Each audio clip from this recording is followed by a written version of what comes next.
अगर मैं आपसे पूछूं कि क्या मेरी हर डिजायर को मैं डिमांड बोल सकती हूँ, तो जवाब है नहीं।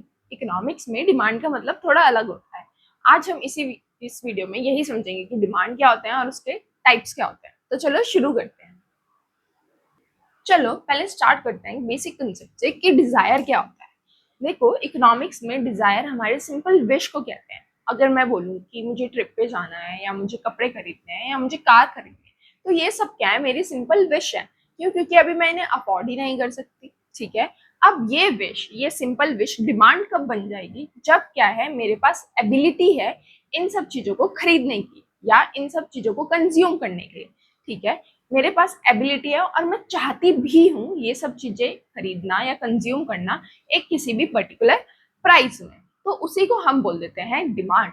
सिर्फ विश करना कि अच्छा ये होता वो होता, उसको हम डिमांड नहीं बोलेंगे जब तक हमारे पास क्या है, क्षमता नहीं है। ठीक है, हम एबल नहीं है उसको फुलफिल करने के लिए। अगर मैं इसकी डेफिनेशन की बात करूं तो आप कह सकते हो, तो it refers to the quantity of a commodity which a consumer is able and willing to purchase at various prices during a particular time period। मतलब कि वही कि भाई वो क्वांटिटी एक कमोडिटी की, मतलब कोई भी गुड्स या सर्विस जो हम कंज्यूमर्स, कोई भी कंज्यूमर खरीदना चाहता है और खरीद भी सकता है। एबल मतलब वो खरीद सकता है उस चीज को अलग अलग प्राइजेस पे एक पर्टिकुलर टाइम पीरियड में, तो उसको हम बोल देते हैं डिमांड। जैसे अगर मेरे पास मान लो अगर लेस का पैकेट है 10 रुपए का, ठीक है, तो मैं क्या पता 5 लेस के पैकेट खरीद लूं, पर अब उसका प्राइस हो गया 20 रुपए। तो अब मैं सोच रही हूँ यार, अब तो इसका प्राइस 20 रुपए हो गया, तो अब मैं 5 पैकेट नहीं खरीद सकती। मैं सोच रही हूँ अब मैं क्या पता इसके 3 पैकेट खरीद लूंगी। तो ऐसे ही अलग अलग प्राइस पे मैं क्या करूं, क्वांटिटी कितना चीजें खरीद पा रही हूँ उसको ही हम क्या बोलते हैं, डिमांड बोलते हैं। ठीक है। और आपकी जो डिमांड होती है ना, वो क्या होता है, एक फ्लो कंसेप्ट होता है। फ्लो कंसेप्ट मतलब कि आप उसे एक स्पेसिफिक पॉइंट ऑफ टाइम पे नहीं बता सकते हो। हमें एक टाइम पीरियड चाहिए कि अच्छा एक दिन में कितनी डिमांड थी, एक हफ्ते में कितनी डिमांड थी। ठीक है, आपको एक टाइम पीरियड चाहिए होता है अपनी डिमांड को बताने के लिए। तो डिमांड क्या होता है, एक फ्लो कंसेप्ट होता है। अगर मैं आपसे पूछूं कि भाई 2 बजे कितनी डिमांड थी, तो ये हम नहीं बता सकते हैं। ठीक। अब बात करते हैं कि डिमांड के टाइप्स क्या क्या होते हैं। पहले बात करते हैं इंडिविजुअल डिमांड और मार्केट डिमांड की। सिंपल नाम से ही देखो समझ आ रहा है। इंडिविजुअल डिमांड जब हम एक कंज्यूमर या एक हाउस होल्ड के बारे में बात करें, ठीक है, कि एक हाउस होल्ड की क्या डिमांड है, कंज्यूमर की क्या डिमांड है। जैसे मान लो आपकी आप, ठीक है, आप या मैं, हम क्या कर रहे हैं, हम रोज कितना आलू खरीद रहे हैं, ठीक है, या हम रोज कोई भी चीज कितनी परचेज कर रहे हैं। तो यहाँ पे किसकी बात हो रही है, सिर्फ एक कंज्यूमर या फिर एक इंडिविजुअल, एक हाउस होल्ड की बात हो रही है। ठीक। अब मार्केट डिमांड में जब हम बहुत सारे हाउस होल्ड की बात कर रहे हैं, ठीक है, यहाँ पे तो हम सिर्फ एक की बात कर रहे थे, या तो आपकी या मेरी। अब हम यहाँ पे सबकी बात कर रहे हैं, आपकी भी, मेरी भी, किसी थर्ड पर्सन की भी। तो वहां क्या आ जाती है, मार्केट डिमांड आ जाती है, जब हम एक से ज्यादा जने की डिमांड के बारे में बात करते हैं। सिंपल। अब इसके बाद और भी डिमांड है। अब एक्स एंटे और एक्स पोस्ट डिमांड क्या होती है? देखो, एक्स एंटे डिमांड मतलब कि वो डिमांड जो मैं प्लान कर रही हूँ कि ठीक है मुझे इतना अमाउंट ऑफ गुड्स खरीदना है, ठीक है, बस अभी मैंने सिर्फ सोचा है कि मेरे को ये क्या खरीदना है, खरीदनी है चीजें, अभी मैंने खरीदनी है, खरीदी नहीं है। ठीक है। और एक्स पोस्ट डिमांड क्या होती है, जो अमाउंट ऑफ गुड्स मैं क्या करती हूँ, एक्चुअली मैं परचेज करती हूँ, एक्चुअली मैं खरीदती हूँ, उसे बोलते हैं हम क्या, एक्स पोस्ट डिमांड। मतलब मान लो मैंने सोचा था कि चलो आज मैं मार्केट जाके क्या खरीदूंगी, क्या खरीदूंगी, 10 पेन खरीदूंगी। ठीक है, मुझे 10 मार्कर खरीदने हैं या 10 व्हाइट बोर्ड खरीदने थे।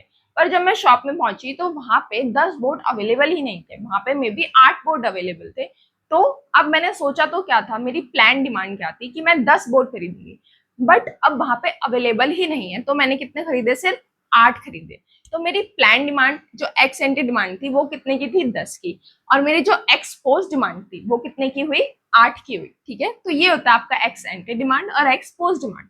अब ये अलग अलग फैक्टर पे डिपेंड करता है, क्या पता अवेलेबिलिटी ना हो, या फिर आपका मूड चेंज हो जाए, आप सोच रहे हो बाद में खरीद लेंगे, या फिर ऐसा हो जाए कि प्राइस उसका ज्यादा था तो आपने सोचा कि मैं क्या कर लेता हूँ अभी कम खरीद लेता हूँ, या उसका प्राइस कम था और आपने एक्चुअली में ज्यादा परचेज कर लिया। अब जैसे मैंने 10 बोर्ड खरीदने थे तो अब उसका प्राइस बहुत ही कम था, डिस्काउंट चल रहा था, तो मैंने सोचा कि यार 12 खरीद लेती हूँ, ठीक है। तो ये क्या होती है आपकी एक्स एंटे और एक्स पोस्ट डिमांड। अब आगे बढ़ते हैं, जॉइंट डिमांड।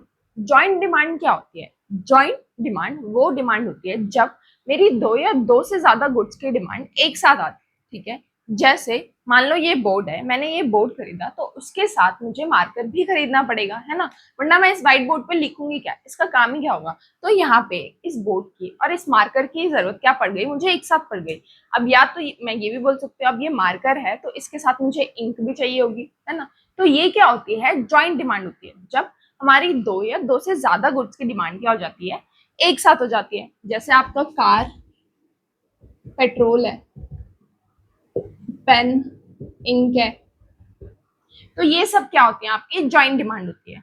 अब इनका प्राइस का भी रिलेशन होता है, वो हम आगे पढ़ेंगे। अब बढ़ते हैं हमारी नेक्स्ट टाइप की डिमांड में, डिराइव डिमांड। डिराइव डिमांड वो डिमांड होती है जब किसी और कमोडिटी की डिमांड के लिए मेरी कोई चीज मुझे चाहिए होती है। मान लो कि मुझे बिल्डिंग बनानी है।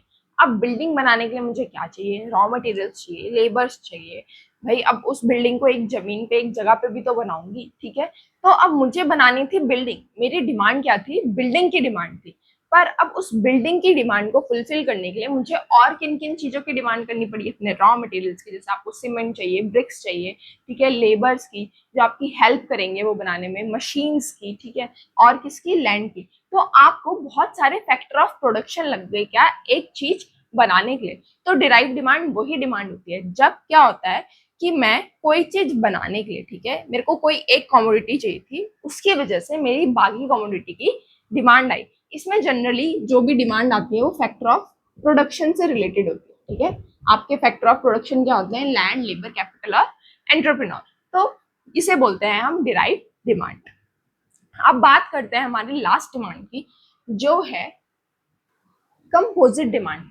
देखो कंपोजिट डिमांड वो गुड्स की डिमांड होती है जिनके ना बहुत सारे यूज होते हैं। जैसे आपका दूध है, ठीक है, मिल्क है, अब मिल्क से आप दही भी बना सकते हो, आप मिल्क से पनीर भी बना सकते हो। तो एक गुड्स के बहुत सारे यूज हैं, उसे हम बोलते हैं कंपोजिट डिमांड, ठीक है। जैसे आप स्टील है, स्टील से आप क्या बना सकते हो, आप कार के पार्ट्स बना सकते हो, आप बर्तन बना सकते हो। तो उसके भी क्या है, बहुत सारे अलग अलग तरह के यूज है, तो उसे बोलते हैं हम कंपोजिट डिमांड, उन गुड्स की डिमांड जिनके क्या है, मल्टीपल यूज है, ठीक। अब इसमें जब प्राइस में चेंज आता है तो डिमांड में काफी असर पड़ जाता है, वो हम आगे डिटेल में पढ़ेंगे।